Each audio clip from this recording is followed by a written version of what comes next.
Hi, welcome back to the workshop for episode 41 of the Rickenbacker 620 12-string build, and we're actually getting tantalisingly close to getting this build finished off. Okay, so we got the knot sorted out in the last episode, which was quite a major step forward for me. It was a job I wasn't looking forward to doing, but we actually got it done okay in the end, so that's all good. Now what I'd like to be doing in this episode is getting this finish sanded down and polished up. However, if we do the old test and just give it a push with a thumbnail, it's easily pushing into that finish, which indicates that it's not really hard enough yet for that polishing process to take place, which is a shame, but to say it's only been done about a week or so, totally expectable. However, there are one or two other jobs that we can get out of the way. Firstly, I might have mentioned in the last episode that I was a little bit anxious about the screws that I'd chosen to hold the pickups in place. Now the screw I was initially using was this little fellow here, which as you can see is not very big, and it wasn't really penetrating into the body far enough to get any realistic purchase, especially when I'm trying to push down on those foam pads underneath the pickup. One of them has stripped already and I didn't hold out much hope of the others lasting much longer. So instead I'm going to replace them with these little beauties, which are substantially longer, but not so long as they're going to go right the way through the body, which is always a good thing. However, they are a little bit too big to go through the hole in the pickup. So the first thing I'm going to do is get these pickups over to the drill and just open out these holes a little bit to accommodate these screws.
Okay, and that's those two put in position. I'm much happy with those.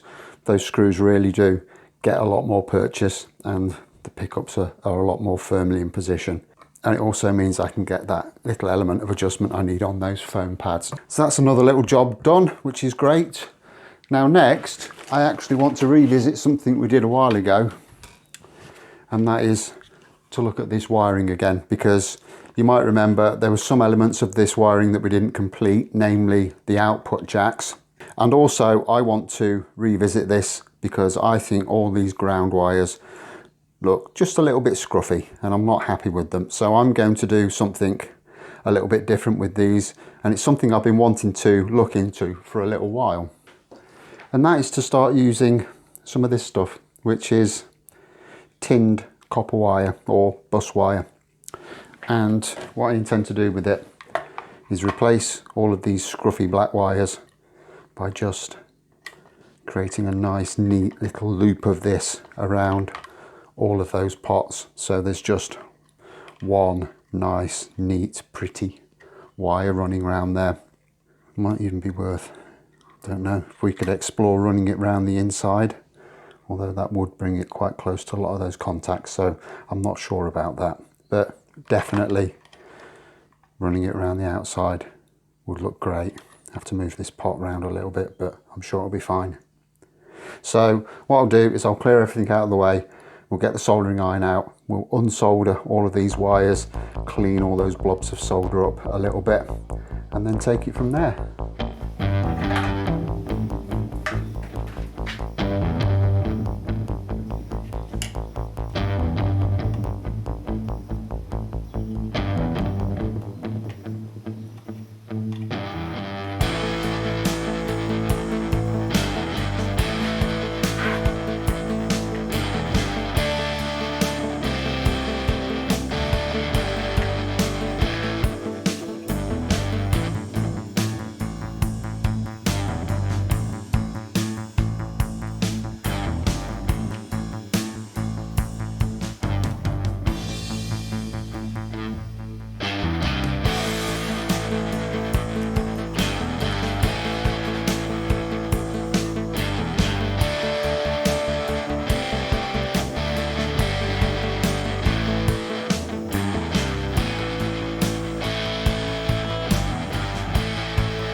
Okay, so I've got those wires off now, and I've cleaned up the solder with a combination of this solder wick material. It's just a braided copper that soaks up the solder, gets rid of the excess, and also by using my solder pump, which basically you cock it like that, you put it against the molten solder, push the button, and it sucks up the molten solder into the little nozzle, and then as you recock it, it'll clear that solder out the bottom end.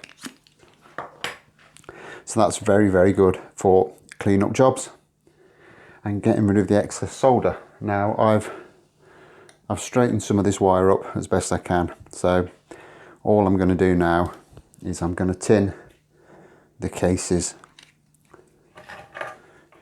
of these pots at a suitable position. A little blob of solder on.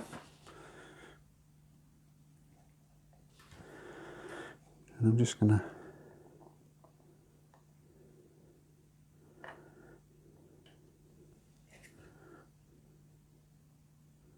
and then I'm simply just going to solder that into position. Might be a little bit tricky at first, until we've got a good connection. And then I'm just going to bend that around, solder it on.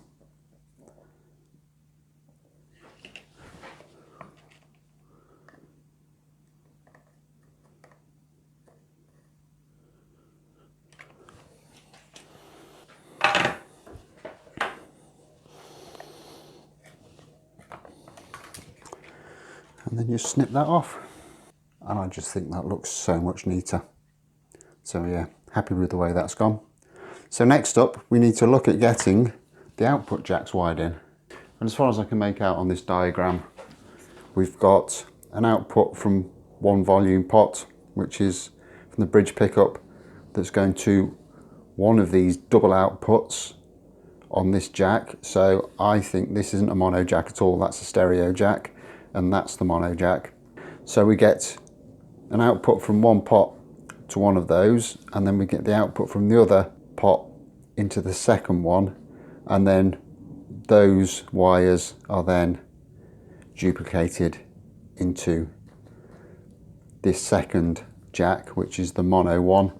So both of those wires would go into the same terminal, so you've got both of those outputs feeding into it, which would make perfect sense. And then you've just got a couple of grounds coming off there. So looks relatively straightforward. And I think what I'm going to do is I'm going to take the feeds to this stereo jack. So we'll have one feed going to that lug, one feed going to that lug, and then I'll just jump those wires into this lug here on the mono jack, and then connect the two grounds. Hopefully, should be fairly straightforward.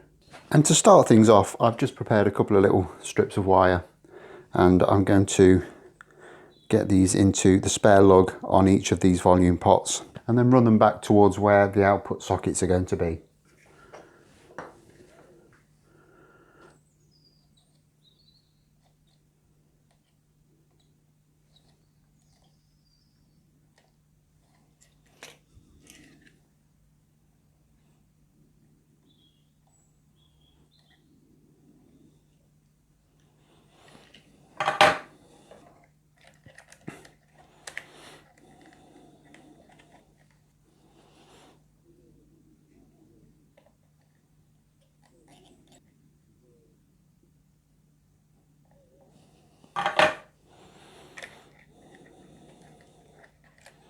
They're a little bit on the long side, so I'm just going to cut a little bit of it off.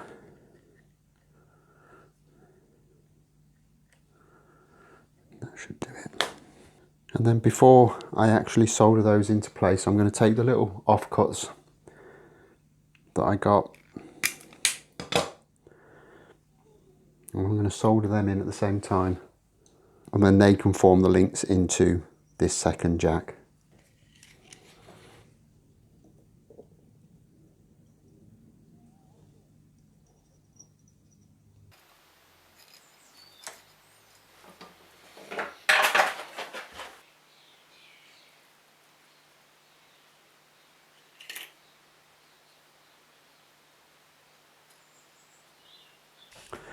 Okay, so that's all of that wired up. It was a little bit fiddly and a little bit tricky, but I got there in the end. There's quite a lot of wires going in and out of that little area, but I think it looks okay. And we should get that into the guitar without too much problems. And the only thing we need to do now, realistically, is just attach this earth that's coming from the outputs onto this pot here, which should be quite a straightforward task.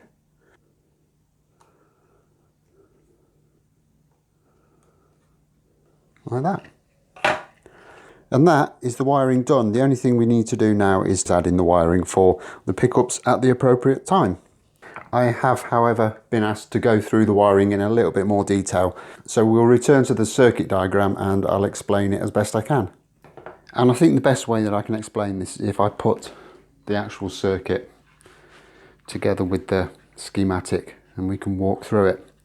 So first up, we've got the two pickups, and the hots from those pickups feed into these two terminals on the switch.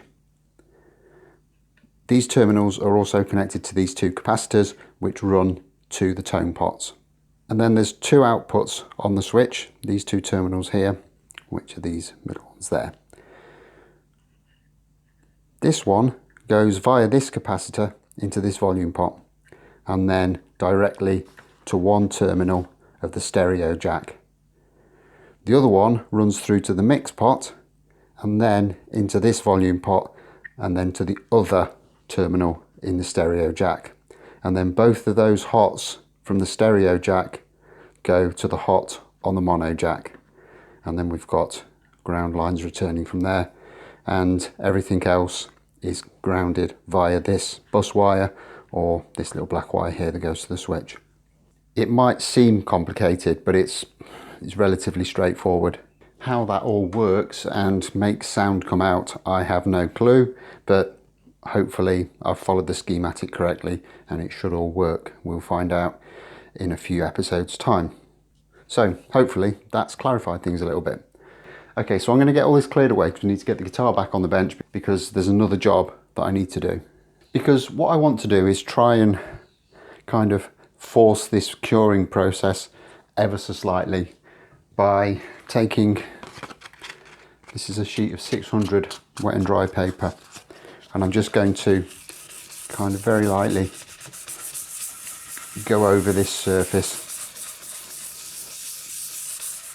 and hopefully what this will do is just break the surface film, and it will allow any solvents to just kind of degas out of there and help it harden up a little bit quicker.